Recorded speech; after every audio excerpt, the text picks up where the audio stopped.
जिला मुख्यालय का पुराना बस अड्डा परिसर में केंद्रीय सूचना एवं प्रसारण व खेल मंत्री और स्थानीय सांसद अनुराग सिंह ठाकुर की संस्था प्रयास द्वारा मेगा मेडिकल चेकअप कैंप का आयोजन किया गया। देश भर के नामी स्वास्थ्य संस्थानों से आई चिकित्सकों की टीम ने सैकड़ों लोगों की सेहत की जांच की। चिकित्सा शिविर का शुभारंभ हिमाचल प्रदेश के राज्यपाल राजेंद्र विश्वनाथ आर्लेकर ने किया। इस मौके पर उन्होंने कहा कि एक लोकसभा सदस्य के क्या क्या दायित्व होते हैं, ये अनुराग सिंह ठाकुर ने देश भर के तमाम सांसदों को बताया है। उन्होंने कहा कि अनुराग ठाकुर की संस्था द्वारा करीब 4 साल पहले एक प्रयास शुरू किया गया था। 4 वर्ष की अवधि में इतना बड़ा मुकाम हासिल नहीं किया जा सकता, लेकिन केंद्रीय मंत्री और उनकी टीम ने असंभव को संभव करके दिखाया है, जिसका नतीजा ये है कि आज प्रयास संस्था के प्रयास केवल मात्र हमीरपुर संसदीय क्षेत्र में ही नहीं बल्कि प्रदेश भर के दुर्गम इलाकों में भी पहुंच रहे हैं, जिसका लाभ प्रदेश की जनता को स्वास्थ्य सुविधाओं के रूप में मिल रहा है। उन्होंने केंद्रीय मंत्री अनुराग ठाकुर के प्रयासों की जमकर सराहना करते हुए कहा कि अनुराग ठाकुर यथार्थ में लोगों के बीच रहने वाले जनप्रतिनिधि हैं। मैं इस प्रयास को और एक नाम देना चाहता हूँ, सफलता। पूरा प्रयास आज 4 साल के बाद भी सफल रूप में देख रहे हैं। वैसे बहुत ही कम ऐसे उदाहरण हमारे सामने आते हैं कि 4 साल में ही जो निश्चित हमको करने रूप था, निश्चित अपना ध्येय था, वो सफलता की ओर देखने को मिलता है, बहुत कम होता है।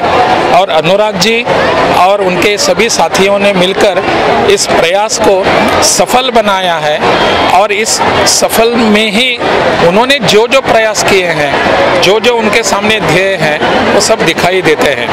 मुझे लगता है उन्होंने सांसद जो निधि होता है, एमपी लेड होता है, उस एमपी लेड को ठीक ढंग से उपयोग करने वाले अपने देश के बहुत कम ऐसे सांसद होते हैं, उनमें से एक अनुराग जी हैं। इसलिए हम सबको हिमाचल वासियों को उन पर गर्व भी है।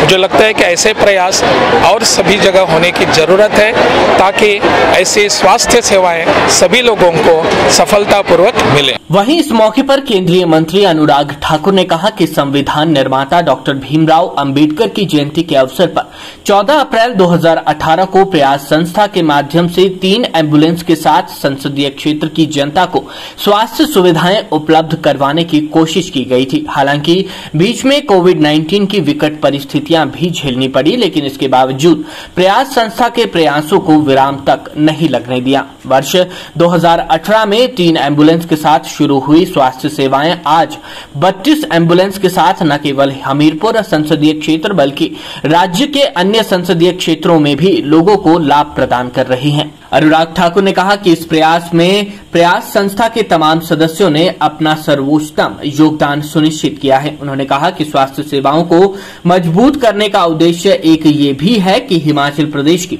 दुर्गम भौगोलिक परिस्थितियों में यहाँ के नागरिकों को घर द्वार पर मेडिकल फैसिलिटी उपलब्ध करवाई जा सके।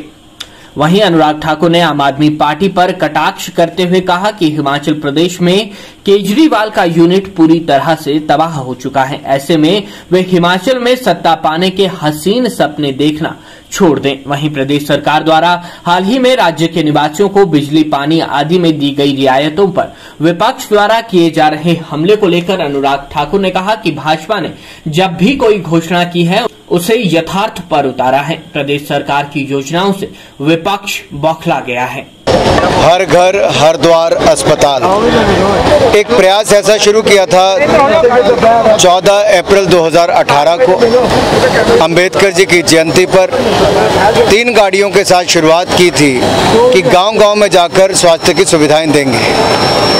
आज 4 वर्षों के बाद मैं कह सकता हूं कि 7 लाख से ज़्यादा लोगों को मुफ्त में जांच, मुफ्त में उपचार करने का काम किया है।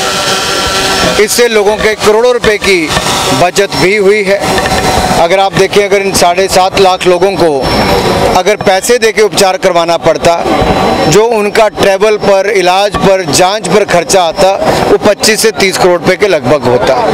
एक बड़ी बचत हुई है हिमाचल प्रदेश के गरीब लोगों को, उनको सुविधाएं मिली हैं। 40 तरह की जांच, टेस्ट उनके गांव-गांव जाके किए गए हैं। दवाइयां देने का काम किया है। आज राज्यपाल महोदय ने आकर 4थी वर्षगांठ पर आशीर्वाद दिया है। मैं उनका आभार प्रकट करता हूँ। कुछ नहीं है जी, जमीन कुछ नहीं, उनका यूनिटी खत्म है। हमने जनता के लिए जो घोषणाएं की हैं, जनता ने उसका पहले भी स्वागत किया जब 60 यूनिट मुफ्त में दिए, 150 यूनिट मुफ्त में दे रहे हैं। बस की महिलाओं को 50% की राशि माफ़ की गई है और जो घोषणाएं हुई हैं ये जनता के लिए है, जनता की सेवा के लिए है, जनता के पैसे बचाने के लिए है।